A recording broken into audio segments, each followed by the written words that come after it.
توڑ دیا گیا تھا، اس موقع پہ حضرت امام حسین رضی اللہ تعالی عنہ نے اپنے آپ کو سنبھال کے پیشانی کو ریت کے اوپر رکھا اور اللہ کی بارگاہ میں آخری لفظ حضرت امام حسین کے لبوں پہ جو مچلے خون نکل رہا تھا اور خولی بن یزید آگے بڑھ کے سر انور کو جدا کرنے کی تیاریاں کر رہا تھا، سنان بن انس آگے بڑھا لیکن کپ کپا کے پیچھے ہو گیا، خولی بن یزید آگے بڑھا وہ بھی پیچھے ہو گیا، پھر شمر آیا اور شمر آپ کے جسم نازک کے اوپر بیٹھ گیا۔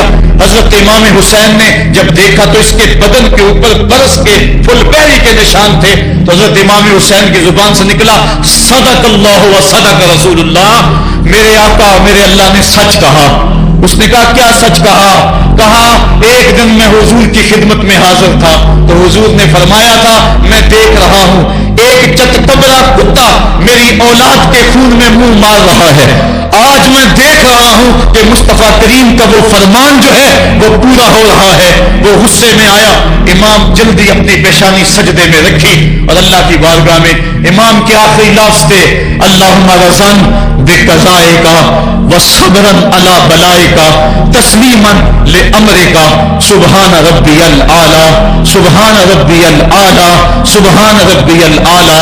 مالک بھائی بیٹے بھتیجے بھانجے جانثار آیان و انصار سب کچھ لٹا کے عباس کے بازو کٹا کے جو جا سکتے تھے انہیں بھیج کے جو جا نہیں سکتے تھے خود اٹھا کے لے جا کر کے عباس کے بازو قلم کروا کے یہ خیمے کے اندر بچیاں یتیم ہو گئی ہیں، سہاگ اجڑ گئے ہیں، میرے مالک سب کچھ لٹا کے نبی کا گھر اجڑ گیا، ایک ایک پتی گر گئی، جن کو بلایا گیا تھا آج ان کی میزبانی تیروں تلواروں اور نیزوں سے ہوئی، لیکن مالک تو دیکھا میری زبان پہ ہائے نہیں آئی، میں نے اف تک نہیں کی، زخم پہ زخم کھا کے جی، خونے جگر کے گھونٹ پی، آہ نہ کر لبوں کو سی، یہ عشق ہے یہ دل لگی نہیں، یہ محبت ہے، یہاں لوگ مصلوب بھی ہوتے ہیں، یہاں لوگ سولی بھی چڑھتے ہیں، حکم ہوتا ہے خبردار اگر عہدی کی تو صابروں سے نام کاٹ دوں گا۔ کہا مالک اللہم رضن بے قضائے کا، جو تقدیر تھی میں اس پہ راضی ہو گیا،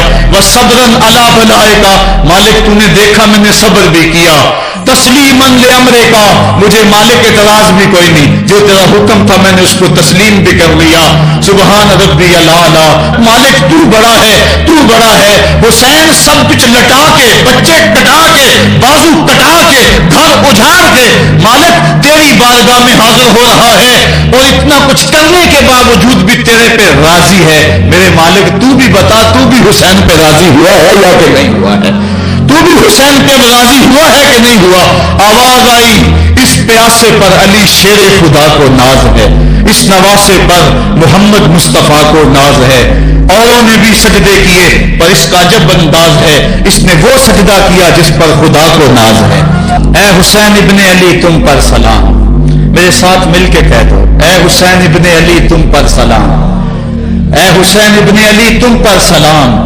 یہی وقت تھا جب خاندان نبوت لٹ رہا تھا، دوپہر کا وہی سما وہی لمحے، ان ہواؤں کو ہاتھ جوڑ کے کہو ہمارا سلام کربلا والے آقا کے حضور پہنچا دے اور عرض کرو اے حسین ابن علی تم پر سلام، نازش آل نبی تم پر سلام، تم پہ لاکھوں رحمتیں لاکھوں سلام، اے شہیدان محبت کے امام، لالا ہوں لالا بدن لالا کفن، اے چمن اندر چمن، زندگی ہی زندگی تیری حیات، اے حیات اندر حیات، افتخار ملت بیضا ہے تو، رب کعبہ کی قسم یکتا ہے تو، فخر کا دل میں دریچہ باز کرنا چاہیے، جن کا تو آقا ہے ان کو ناز کرنا چاہیے۔ ہم واہ حسین والے ہیں آ حسین والے نہیں ہیں، واہ حسین تیری عظمتوں کو سلام۔ کو ہمالیہ کا کلیجہ بھی پھٹ جاتا شک ہو جاتا، لیکن اتنے زخم کلیجے پر جوان بیٹے کی لاش کو کندھوں پہ اٹھا کے لانا کوئی مذاق تو نہیں ہے۔ حضرت امام حسین نے جبر کے خلاف کھڑے ہو کر قیامت تک کے لیے راہ عمل چھوڑا۔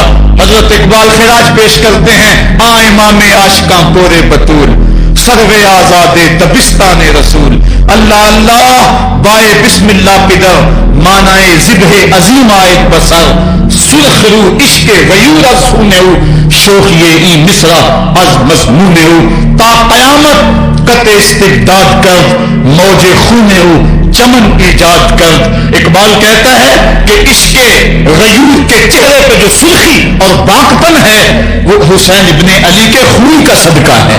قیامت تک کے لیے جبر کے خلاف جتنی بھی قومیں اٹھیں گی اور جتنے بھی لوگ میدان عمل میں آئیں گے، میں ہر سال کہا کرتا ہوں کہ سب کا قائد حسین ابن علی ہوگا.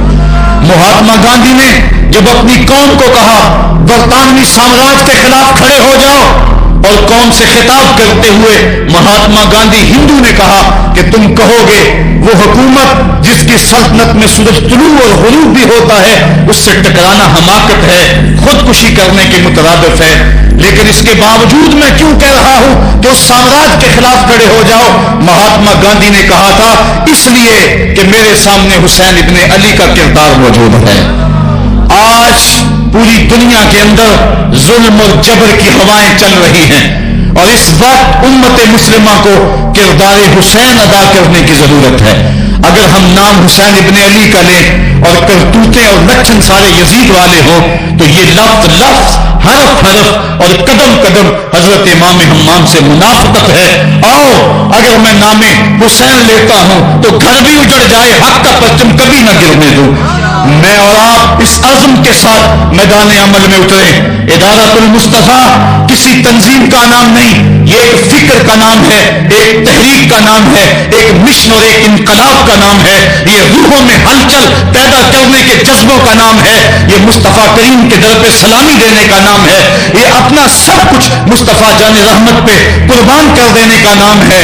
آؤ ادارۃ المصطفیٰ کے پلیٹ فارم پہ آپ میدان عمل پہ نکلیں.